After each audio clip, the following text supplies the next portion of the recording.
Welcome back. President Trump preparing for his first address to a joint session of Congress this Tuesday night. Democrats are planning to send a message of their own. They are inviting people impacted by some of the president's policies to attend Tuesday's speech. My next guest is one of those lawmakers. Joining me right now is Democratic Congressman Jim Langevin. And Congressman, it is good to have you on the program.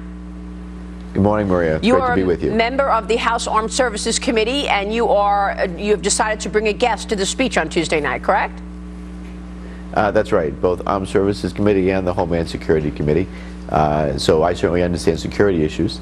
But this first address to the nation that President Trump will be giving, I hope to remind him of the importance of diversity and inclusion. That's the real strength of our nation. And each member of Congress gets one guest ticket to invite someone that they would like to have in attendance. And I've encouraged members to use their one guest ticket to bring someone who, despite discrimination, despite obstacles and being marginalized, has made great contributions to their community and to this country. Right, and but so it's, your guest is American, correct? Your guest is legally here?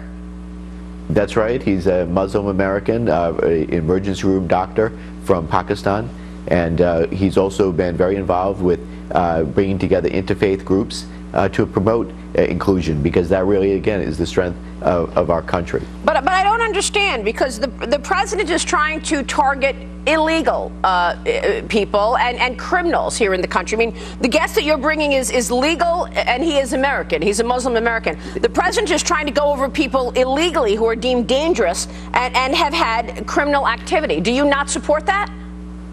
Of course, we want to make sure that people are here legally, and the point of my making sure that we have an inclusive audience when the president is addressing the nation that night is in respect to the things that he has said and done both during the course of the campaign and even in the early days of administration to marginalize individuals, to not focus on the inclusiveness. But we sir, can all point out bad examples. Just to be clear, so I want when the president is looking out at the audience the night that he's giving this speech, I want it to be a subtle but respectful reminder that we're a diverse nation, that this is about inclusiveness. Right. And that he's not the arbiter of inclusiveness, patriotism. but legal inclusiveness. Do you distinguish between illegal criminals and legal immigrants? Yes or no? Well, of course, there's a distinction, and I, of course, want everyone to be. That's the distinction that the president has made. So it's not like you're bringing an illegal criminal to sit next to you. You're bringing a Muslim American who's here legally. There's a major difference between a legal immigrant and someone who is here illegally, who is committing a crime. Yes? Well, of course, and that's what the president's executive order is targeting: illegal criminals. Yeah. You recognize that? My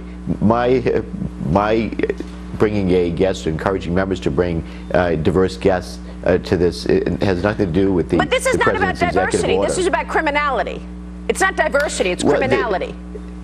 The president, both during the course of the campaign and now in the early days of administration, has not sufficiently focused on bringing the country together. We're a divided nation, and I think the president needs to do more to bring us together. And this is a subtle, respectful reminder to the president that we are a diverse nation, that is our strength, and that I would hope that going forward he would be mindful of that and do more to be the president for all Americans. But are you mindful? Are you mindful when you put all immigrants in under one umbrella, legal immigrants and illegal criminals? Are you mindful that that's an insult and that is wrong to do to legal immigrants who have gone through the process, the process of coming to this country legally? So do you understand that you're actually insulting and basically saying you did all the right things to come to this country, but I want everybody to come in even though it's illegal? I mean, are you distinguishing legal versus illegal? I've said nothing about condoning any kind of illegal activity. And by the way, in any element, in any community, so then you agree with the president. In any community, I agree with the president that certainly we should have people in the country here legally, and we want to make sure that we're protecting our communities. Right. But exactly. I also that's what the president is would ask trying the to do. Right. And what I'm trying to do is remind the president that he's not the arbiter of patriotism, that we all love this country, our various backgrounds and ethnicities, and whether you have a disability or whether you are a Muslim this is not about disability, sir. Just to be clear, this is not about disability. And walks of life. Right. That we all love this country, and that we want President Trump in his policies, in his words, and his actions to promoting inclusiveness and not marginalizing individuals. So and inclusive, by the way, inclusive being including. Are you saying including illegal immigrants that are committing a crime? When you say inclusive, is that what you're including? Illegal immigrants committing a crime? Not at all. Not at all. Okay. But the so problem then you do is distinguish legal versus illegal.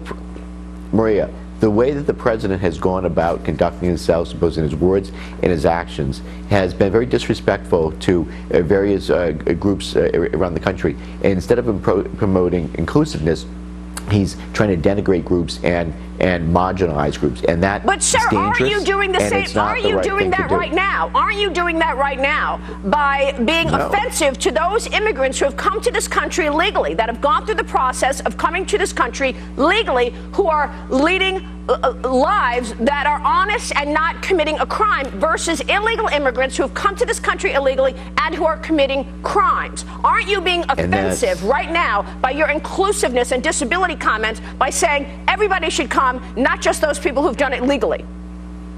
And that's just the point, that the president is focusing on only the negative or anecdotal cases where crimes have been committed, or he's focused on criminals. The negative, as opposed to the vast majority of people that are in this country, love America, are law-abiding citizens from various groups. Yeah, I don't understand the point, sir. You've got a guest who's a Muslim American. It's not at all part of this executive order. It has nothing to do with the executive order. So I don't understand how you could equate that to an illegal immigrant who's committing a crime. It's just... well, first of all, we'll Maria, agree to disagree, sir. You haven't read my press release, and you're not listening, where I said this is about reminding the president that we all love this country, that we're a diverse nation. I've said nothing about the president's executive order. We don't even know what his new executive order is going to look like.